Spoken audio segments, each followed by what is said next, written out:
మన ప్రభు అయిన యేసుక్రీస్తు నామములో మీకు మా శుభాభివందనములు.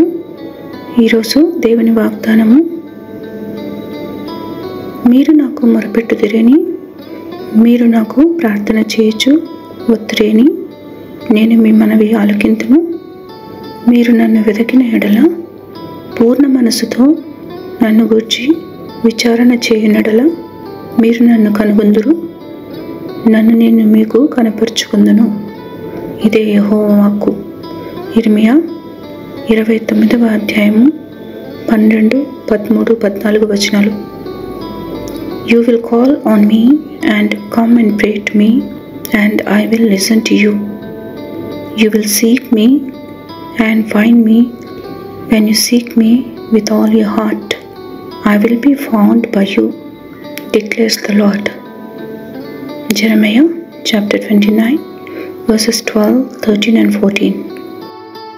ప్రార్థన. ప్రేమగల తండ్రి, మిమ్మల్ని ఆశ్రయించి మీ సన్నిధిని వెతుకు వారి మనవి ఆలకించి ఆశీర్వదించువారని మీకు వందనాలు చెల్లిస్తున్నాము. అనుదినము నూతనముగా పుట్టుచున్న మీ వాత్సల్యత, ఎడతెగని మీ వాత్సల్యతకై వందనాలు. ఆపదలలో, అనారోగ్యములో ఆదరణ లేని వారిపై మీ కృప చూపి విడుదల నిమ్మని యేసు నామములో వేడుచున్నాము తండ్రి. Amen. Have a blessed day. God bless you.